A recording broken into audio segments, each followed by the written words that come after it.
का motivational video है। Food habit आपके जीवन पर कितना प्रभाव डालती हैं। ये सारा का सारा जो कुछ आज आप देख रहे हैं ये फूड हैबिट के कारण से ही है, जिसके कारण से लोगों के अंदर बीमारियां जो है पूरी तरह समा गई हैं शरीर में। पहले भी लोग बीमार होते थे, ऐसा नहीं है कि पहले बीमार नहीं होते थे, लेकिन वो बीमारी इतनी अधिक नहीं होती थी कि जिसमें व्यक्ति का जीवन ही समाप्त हो जाए। अभी जो बीमारी हो रही है उसमें व्यक्ति का जीवन असमय में ही समाप्त हो रहा है। उसका कारण ये है, पहली बात, जो हम एलोपैथिक दवाएं लेते हैं वो दवाएं दिन ब दिन व्यक्ति को कमज़ोर करती जा रही हैं। और वो एक नहीं, बहुत सारी दवाइयाँ दी जाती हैं, बहुत सारे टेस्ट होते हैं जिसमें हमारी बॉडी में कितने सारे समय लगता है, जबकि एक ब्लड बनता है और वो ब्लड इस तरीके से खींचा जाता है, इस तरीके से लिया जाता है, इस तरीके से एक व्यक्ति के शरीर का दोहन किया जाता है कि जिसमें सब कुछ बर्बाद हो जाता है, व्यक्ति खुद बर्बाद हो जाता है। कहीं का नहीं रहता, ना घर का रहता ना बाहर का रहता, कहीं का नहीं रहता। इसका मतलब हुआ कि यदि हम अपनी फूड हैबिट को ही संभाल करके रखें तो ये दिन हमें नहीं देखना पड़ेगा। आने वाले समय में आने वाली पीढ़ी को सतर्क हो जाना चाहिए। कम से कम आने वाले लोगों को, सामने वाले लोगों को देख करके ही उनको निश्चित रूप से ये तय करना चाहिए कि अपने जीवन को बदलना है। और जो लोग बड़ी एज में भी अपने आप को बदल सकते हैं तो बहुत अच्छी बात है कि वो बदल लें, क्योंकि अब बड़ी एज में जाकर के अपने आप को बदल पाना बहुत मुश्किल का काम है। पहली बात तो फूड हैबिट ये है कि आपका जो खाने का जो रूटीन है पूरी तरीके से, ये जो आज के जो युवा पीढ़ी है, आज के जो डॉक्टर हैं उनका जो फूड हैबिट का जो प्लान है वो पूरी तरह से जो है वो मुझे लगता है गलत है। क्यों ऐसा कह रही हूँ? क्योंकि वो कहते हैं हर 2 घंटे में कुछ लेते रहिए। जब आप हर 2 घंटे में कुछ लेंगे तो जो आपने लिया है वो पचेगा कैसे? पहला प्रश्न ये है। दूसरी बात ये है कि जो आप ले रहे हैं वो क्या दे रहे हैं आजकल? बिस्कुट ले लीजिए। अब बिस्कुट जो है वो बना ही मैदा से है, जब पहली स्टार्टिंग ही गलत है। पहले बात वो मैदा से बना है, दूसरी बात वो गैस बनाता है। जब आपने एक व्यक्ति के लिए बीमार बताया और बीमार बताने के बाद उसको ऐसा फूड दे दिया तो वो व्यक्ति सही होने की बजाय और अधिक बीमार हो जाएगा। इसका मतलब फूड हैबिट में कभी भी पहली बार टाइमिंग होना चाहिए। टाइमिंग क्या होना चाहिए?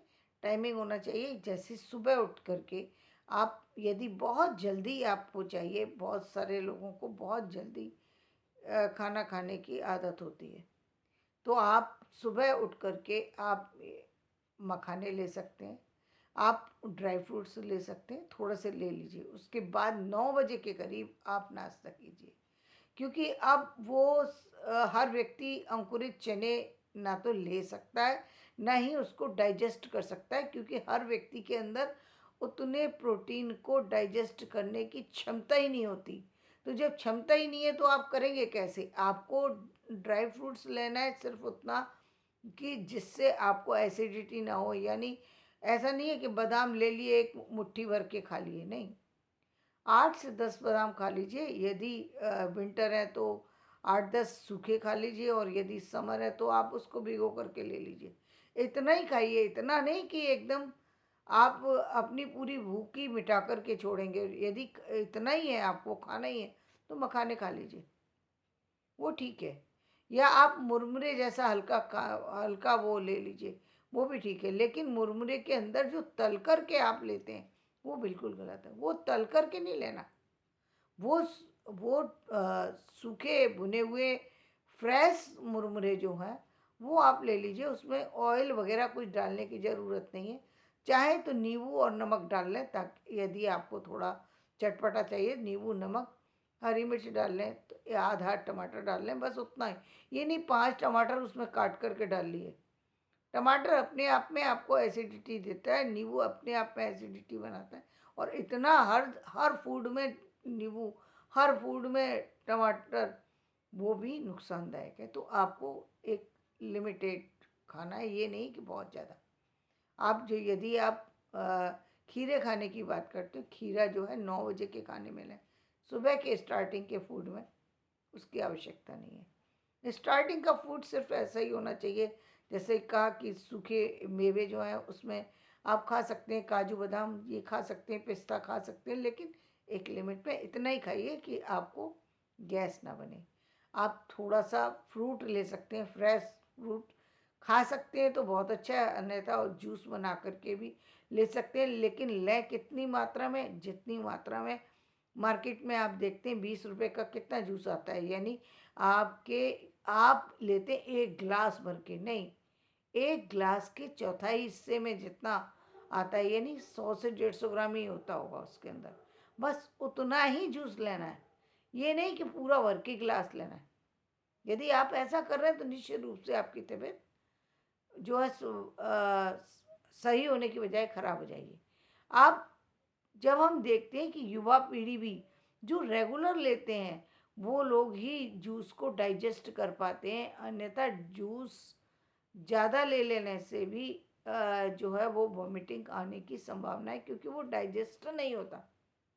हर व्यक्ति को हर चीज़ डाइजेस्ट नहीं होती। हाँ, आपका डाइजेशन सिस्टम ठीक है और आप उसको कर सकते हैं, क्योंकि ये जो हम जूस एक ग्लास बनाते हैं उसमें हम 2 3 4 सेब डाल लेते हैं, 2 3 4 मौसमी डाल लेते हैं, जबकि एक मौसमी बहुत है।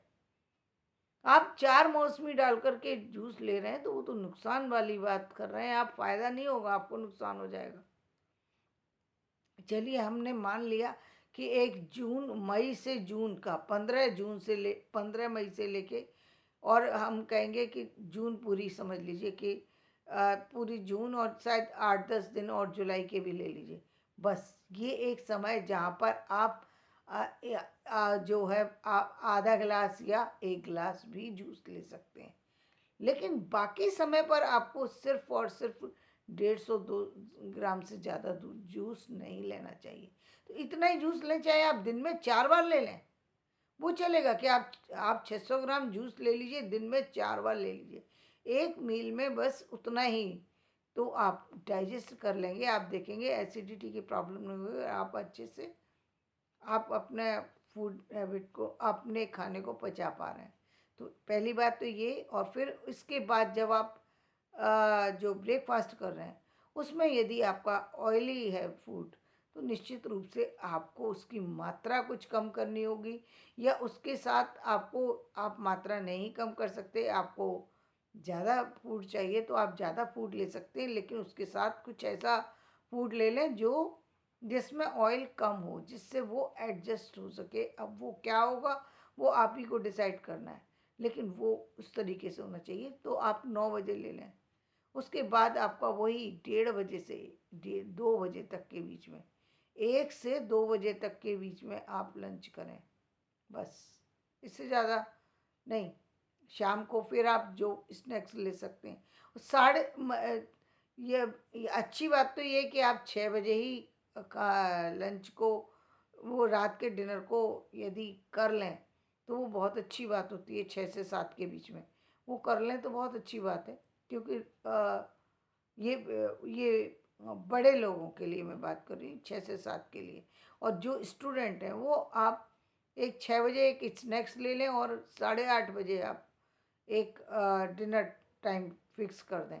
तो आप देखेंगे कि आप रात में यदि स्टडी भी कर रहे हैं तो अच्छे से स्टडी कर पा रहे हैं, क्योंकि वो घंटे आधे घंटे जब आप आ, जो बैठते हैं या थोड़ा सा चलते हैं उसमें आपका वो डाइजेस्ट हो जाएगा, और उसके बाद आप जो है फिर अपनी स्टडी कर सकते हैं, उसके बाद आप दूध लेकर के सो सकते हैं। तो वो आपका आप देखेंगे कि आपकी हेल्थ भी इम्प्रूव होगी, और आपको जो आजकल जितनी बीमारियां हैं उनसे बचे रहेंगे। दूध में भी चीनी डालने की आवश्यकता नहीं है, ये भी देखने में मैं आ रहा है कि आजकल के बच्चों को जब हम देख रहे हैं तो दूध में चीनी मिला करके पीने की शुरू से ही आदत नहीं होना चाहिए, क्योंकि ऑलरेडी दूध के अंदर जो है शुगर होता है। दूध यदि गाय का है तो फिर कोई चीज़ की आवश्यकता नहीं है। प्लेन दूध लीजिए, फीका दूध लीजिए, इससे शुगर भी आगे चल कर के नहीं होगी, वो प्रॉब्लम ही जन्म नहीं लेगी जिस प्रॉब्लम का इतना बड़ा भयानक जो है परिणाम होता है, उसके कारण से बहुत से अन्य रोग हो जाते हैं, बहुत सारी समस्याएं हो जाती हैं, तो वो नहीं होगी। तो आपके फूड हैबिट जो है, क्या लेना है और कब लेना है, तो ये आप समझ लिए कि 8:30 के बाद फिर कुछ नहीं लेना, सुबह तक चाहे जितना भी हो। यदि बहुत ज़्यादा कभी भूख भी लग रही है, यदि आपने नाइट में मूंगफली भी खानी है, यदि कई बार होता है विंटर में लोग खा लेते हैं, या कभी किसी, तो वो भी आप इतनी खाइए कि जिससे आपको गैस की प्रॉब्लम ना हो। गैस की दवाइयाँ लेने से, एसिडिटी की दवाइयाँ लेने से अच्छा है कि आप अपने आप को उन चीज़ों से ही बचाएं, उन चीज़ों का परहेज करके चलें, बॉडी को शुरू से मेंटेन करके चलें, क्योंकि दुनिया के सारे सुख आप इसी बॉडी से ले सकते हैं, चाहे जीवन में कितना भी सुख हो। जब तक आपका शरीर स्वस्थ नहीं है तब तक आप संसार में कितना भी पैसा हो, कितनी भी योग्यता हो, किसी का लाभ नहीं उठा सकते। कितना भी अच्छा परिवार हो, ईश्वर की बहुत बहुत आशीर्वाद होता है जब आप किसी व्यक्ति के पास ये सारी चीज़ें उपलब्ध होती हैं, लेकिन व्यक्ति फिर भी उन चीज़ों का लाभ नहीं ले पाता यदि उसका स्वास्थ्य सही नहीं है। तो ना वो शिक्षा है, बहुत योग्य है, काम करना चाहता है, लेकिन शरीर काम करने लायक ही नहीं, बैठने ही लायक नहीं है, कैसे काम करेगा व्यक्ति? काम ही नहीं कर पा रहा, शरीर नहीं, खड़े होने लायक नहीं है, पैरों में तकलीफ इतनी है कि खड़ा ही नहीं हो सकता, कैसे करोगे? और इसको करने के लिए जो आजकल जो दवाइयाँ हैं वो और ख़राब कर रही हैं। तो अच्छी बात तो ये कि इन दवाइयों से बचना ही शुरू कर दे व्यक्ति, क्योंकि इनकी आदत एक दिन में नहीं जाती। ये दवाइयाँ आपको पूरी तरह से ये जो है नुकसान करती चली जाती हैं। इसके लिए आपके धीरे धीरे इनको छोड़ने की कोशिश करें। यदि आप ज़्यादा दवाई लेते हैं तो थोड़ा कम पर आने के लिए आयुर्वेदिक दवा लें या होम्योपैथिक दवा लें, और फिर आप इस धीरे धीरे करके इसको छोड़ते जाएं, तब आप छोड़ सकते हैं। यदि आप एकदम इसको छोड़ेंगे तो निश्चित रूप से आपकी बॉडी पर कहीं ना कहीं नुकसान हो सकता है, यानी आपकी हेल्थ पर असर आ सकता है। आप खुद ही अपने आप को ऐसा महसूस करने लगे पता नहीं कितने बड़े बीमार हैं। आप खुद के अंदर ही, व्यक्ति के अंदर क्योंकि आदत नहीं है ना, तो आप यदि 10 दवाएँ गोलियाँ डेली लेते हैं तो 8 लेना शुरू कर दें, 8 लेते हैं तो 6 लेना शुरू कर दें, और धीरे धीरे करके उसको खुद ही से छोड़ दें। ज़रूरत नहीं होती कि हर बार डॉक्टर से ही सलाह ली जाए। अच्छी बात ये कि आप उसको होम्योपैथिक दवा से बदल दें या आयुर्वेदिक दवा से बदल दें और उसको लेना शुरू कर दें। साथ में अपनी जो फूड हैबिट है उसको आप ध्यान दें, क्योंकि आगे चल कर के इस संसार में जो कुछ आप देखना चाहते हैं, जो कुछ आप करना चाहते हैं, आप तभी कर पाएंगे, क्योंकि अच्छा स्वास्थ्य ही व्यक्ति को इस संसार की खुशियाँ लेने के लिए बाध्य करता है, और व्यक्ति उनको ले पाता है, उनको उनका सुख खुद को के लिए रख पाता है और अपने बच्चों को दे पाता है, समाज को दे पाता है। और यदि व्यक्ति चाहे तो वो अपने देश के लिए भी बहुत कुछ कर सकता है। ये व्यक्ति के ऊपर निर्भर करता है कि वो, उसके अंदर भावना किस तरह की है और वो कितना करना चाहता है। लेकिन निश्चित रूप से आपका जीवन आपके लिए तो सुखमय होता ही है और परिवार के लिए सुखमय होता है, और आपकी एक अच्छी हेल्थ को देख करके आपके परिवार के लोग, आपके आसपास के लोग निश्चित रूप से खुद को भी बदलने की कोशिश करते हैं। तो निश्चित रूप से अपने खान पान पर ध्यान दीजिए, ताकि आगे चल कर के आपको किसी भी समस्या का सामना ना करना पड़े, कभी डॉक्टर की कोई सलाह ना लेनी पड़े, डॉक्टर के पास ही न जाना पड़े, हॉस्पिटल के तरफ ही न जाना पड़े, क्योंकि हॉस्पिटल जाकर के व्यक्ति को बहुत सारे नुकसान होते हैं जिसको शब्दों में समझा पाना शायद बहुत मुश्किल काम है। तो प्लीज़ इस बात पर ध्यान दीजिए कि कुछ भी हो जाए, अपने खाने पीने का एक निश्चित जो है आपका तरीका होना चाहिए कि क्या खाना है, क्यों खाना है।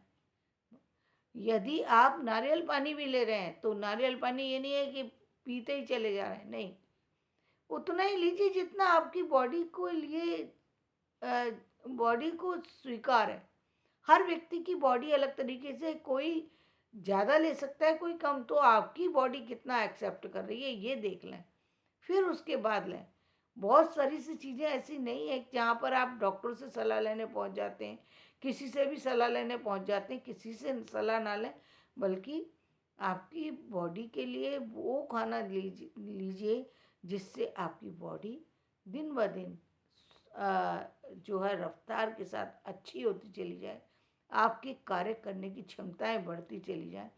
क्योंकि व्यक्ति का उत्साह यदि बना रहता है तभी वो व्यक्ति जीवन में जीवित होते हुए जीवित जैसे कार्य करता है, वरना तो जीवित होते हुए व्यक्ति मृत जैसा रह जाता है। क्योंकि शरीर ही नहीं है तो व्यक्ति करे तो आखिर करे क्या। तो धन्यवाद। मेरा ये वीडियो आपको पसंद आए तो इसे लाइक करें, शेयर करें और सब्सक्राइब करें। और ध्यान दें, जीवन में कभी भी लापरवाही ना बरतें।